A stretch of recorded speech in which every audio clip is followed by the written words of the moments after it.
right, Helen Iwata, welcome to the, damn, I wish somebody would have told me that, virtual summit. You are one of my favorite people to talk to because you are known as Helen of Joy around these parts, Uh-huh. and how much joy you have for what you do, who you serve, and all that. But it wasn't always that way. So we're going to dive a little bit into that Sure. history of how you got to where you Yep. are. So welcome, Helen. Thank you. Thank you. In fact, you mentioned joy. I have the happy behind me, and I was thinking, oh, maybe I change this to joy. And I'm like, no, too much effort. It's not going to have a huge impact. So let's just leave it as it is. So the You whole less see? effort, more impact is what I'll be focusing on more as well. Ah, I love that. And so with that in mind, tell the listeners or the viewers of this summit a little bit about yourself, your zone of genius, and what is your special secret sauce that you bring to the world that nobody else can. Okay, so maybe I start with that. I am British, even Mhm. though I have a Japanese surname, Iwata. That's from my darling husband. I've been in Japan for over 30 years, and 20 years, around 20 years in the corporate world, and then 10, coming up to very, very close to, I'm just a little bit behind Patty, Mm. close to 10 years in having my own business. And what I really focus on is I'm actually becoming increasingly known as the less effort, more impact coach. And I primarily support, mostly it's women in Japan and beyond, a lot in the corporate world, also entrepreneurs, to really excel in their work without feeling exhausted. And I do that through the Sasaga success cycle. I love that. So, can you talk a little bit about just culturally, since you serve majority of women in Japan, why this is such a revolutionary concept and why you're kind of claiming that space in the white space? So, we talk about how do you claim your white space? Well, that is most definitely yours around this whole less Right. effort, more impact. Why it's so Yeah. important, this work that you're doing in Japan. Right. Well, I would say that probably, we can all agree that globally, this overwork is really, really common, especially among entrepreneurs. It's interesting, this idea of a lot of people say, oh, yeah, I want to be an entrepreneur so that I can have more freedom. And then you end up just like really, really overworking. And I would say that in Japan, even more, and having been here for all this time, I have seen this, I've experienced it myself, seen it among my colleagues, burnout. And Japanese even has a word for death from overwork. It's such a big issue. Karoshi is, a specific word that refers to that. So I see so many women, like I say, I've experienced burnout myself multiple times. Slow learner. Mhm. Oh my God. And I've also, among my colleagues, my clients, and just the women being totally, totally overloaded, overworked, wanting to meet everybody else's expectations, wanting to, do great things in their work, but also, raising their families in many cases. And there's a word in Japanese as well, mottainai. Mottainai means it's a waste or it's a shame, and that's what I really think, for these women, because it's mottainai, it's a waste or it's a shame that they are burning themselves out and they're not then able to really achieve their full potential, bring their gifts to the world, and they're not enjoying their work and their life as in the way that they could be. Well done, and so needed, right? I mean, the fact that there's a word for death by overworking is really crazy, but yet it Yeah. obviously it's a word because I don't know if it's a badge of honor somehow, or it's just kind of like the whole thing of like they did what they needed to do. And so all that said, how does you introducing this new concept of less effort, more impact, how has that gone for you? Like, how did you find that as a sweet spot? I'm just curious. It's kind of been a little bit of an evolution, and this is probably quite relevant for a lot of the viewers of the summit, especially if people are in the early stages of their entrepreneurial career and thinking, how do I find my niche? I started off more as a communication specialist, and I became more because I started to see this need for women. I'd experienced that myself. I started to focus more on women and women's success.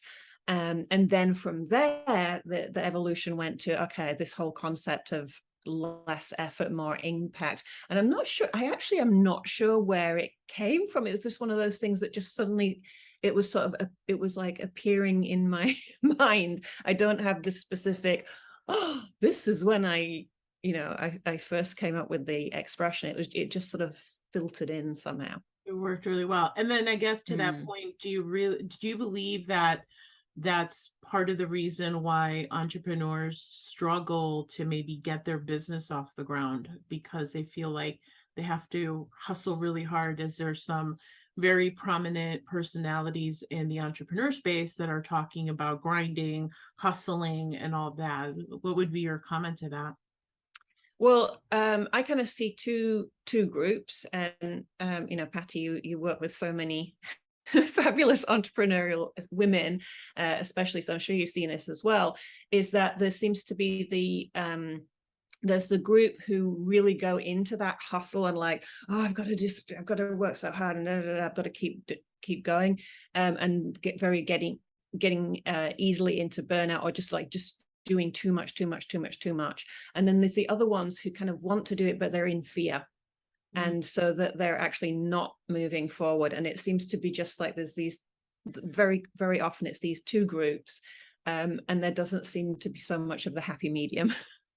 Agreed. All right. So we are going into the 3, damn, I wish somebody would have told me that, tips. So I have my pen. I'm ready to jot these down. What is your tip number 1? Watch your expenses. I mean, I'm being very open and very honest about this one, because it's like, oh dear.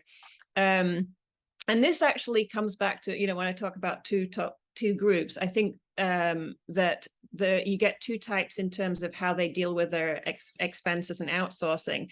So some new entrepreneurs are like, I'm bootstrapping, I've got very little money, I've got to do everything myself. Yeah. Right. And then there's the other type, like me, who are hearing other people in the industry saying, outsource, stay in your zone of genius, get other people to do things. And so I went into that category very enthusiastically, and I'm like, yes, well, I'm going to stick in my zone as genius. I'm going to hire this person for this, and this person for this, and this person for this. And I'm focusing on actually delivering without really seeing how much all of those expenses are racking up. And I did get to the stage where I did not have the cash flow to pay my team. And so that was like, oh, and the thing is as well, you say about I wish someone had told me that. The thing is, I'd heard that story from James Wedmore, right? So he tells that same story of how he was merrily going off with his business, and he didn't realize how much the expenses were racking up. And then I went and did exactly the same thing. The good news is, though, once I started to focus on it, I completely turned it around. And by the end so that was around the April of that year. And by the end of that year, I had a 6-figure profit, not 6-figure revenue, 6-figure profit. And in dollars, it was 8 figures in yen. I love those yen numbers. When you talk about the yen, I'm like, oh, they're so sexy. Yeah. That's amazing. That is so true. It's like it's watching the expenses as being a good steward, because in premise the intention may be right to, yes, you need to stay in your zone of genius, but looking at those line items and being really a good steward of your money is so important. So agreed with you on that one, for sure. Yeah. All right, step 2 of the damn wish, or not step 2, tip number 2 of the damn I wish somebody would have told me that. What's your tip? It is rinse and repeat, Patty.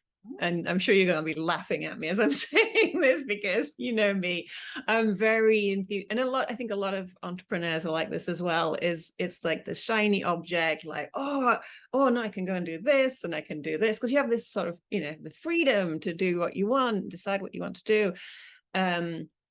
And oh my goodness, the amount of new things I have created, the amount of times I've actually been creating something and thought, wait a minute, this seems very familiar.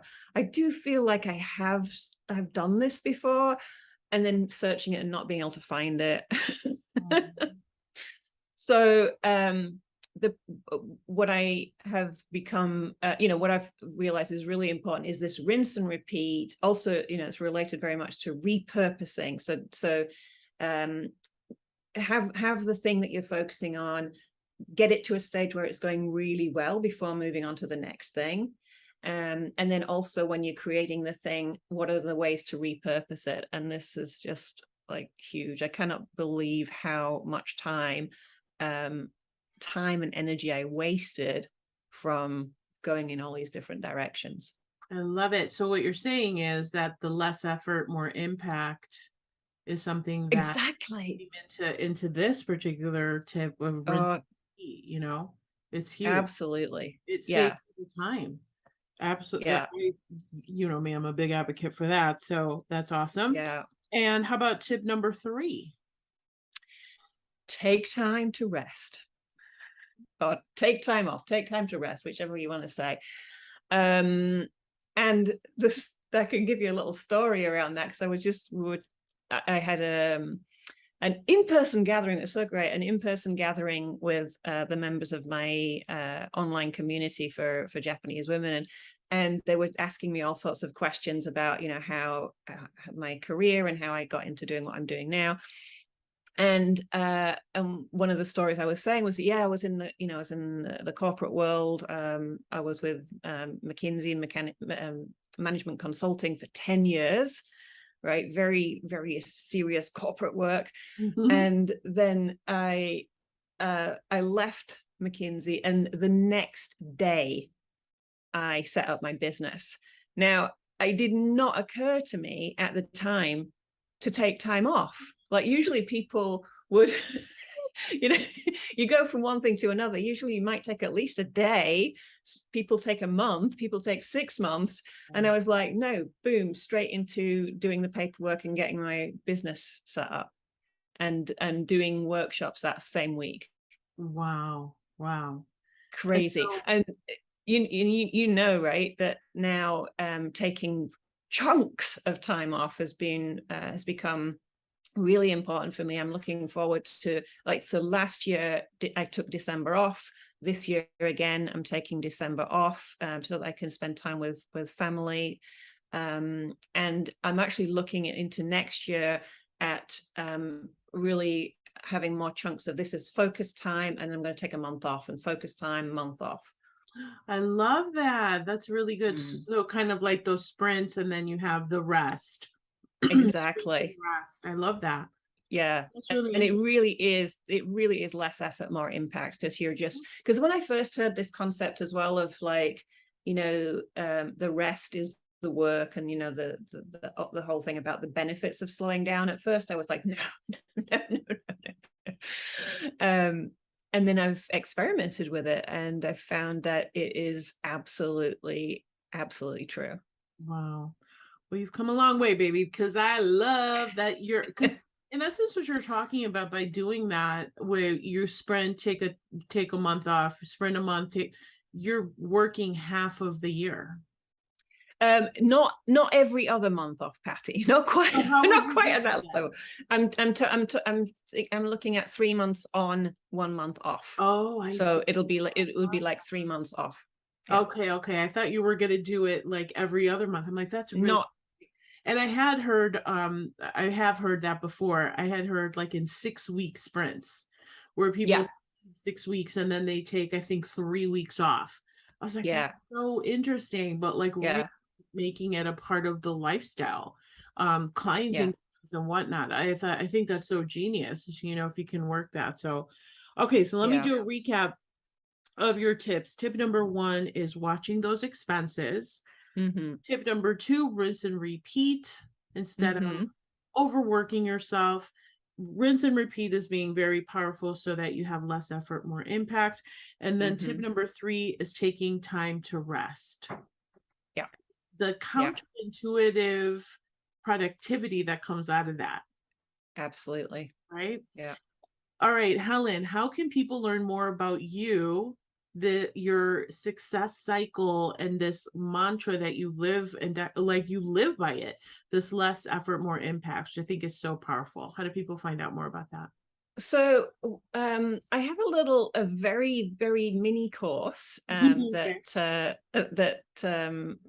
I can share just around the basics of the less effort, more impact. And it's really concise. It's in 3 videos of about 10 minutes each. So I can give you the link for that, and enjoy, everybody. And then also that one doesn't go into detail about the Sasaka success cycle. That's just like a really introductory level. And those who are interested to know more about the Sasaka success cycle, contact me at I'm on Instagram. Also listening to the Sasaka podcast as well. We if we can link Patty to the episode where you were my fabulous guest, Most that would definitely be will great link too. to it. Yeah. Yeah. All right, excellent. So all the links of how to connect with Helen, hear about her success cycle, and this valuable gift that she is sharing with us will be available right in the link. So jump on that and engage with the whole mantra that is so powerful. I think what we can do is make a sasagacommunications.com/Patty, and then everything's nice and easy to find. Sounds good. Sounds good. So that link will be right below, and enjoy, everybody. Thank you so much, Helen, for joining us in this. Damn, I wish somebody would have told me that virtual summit. Super helpful tips. Thank you, Patty, for doing this, because damn, I wish someone had told me that and really made me pay attention. The fact that you have so many women who are sharing their tips here, I'm hoping that, because I'm sure there's going to be things that are the same themes, and like for everybody who's watching, just really absorb, and you're going to be able to have more impact with less effort. Thank you. Yeah, I'm excited because it's 99 tips. Yeah. You know, Brilliant. So super valuable. Brilliant. All right, Helen, thank you so Love much. it. Appreciate you. Thank you.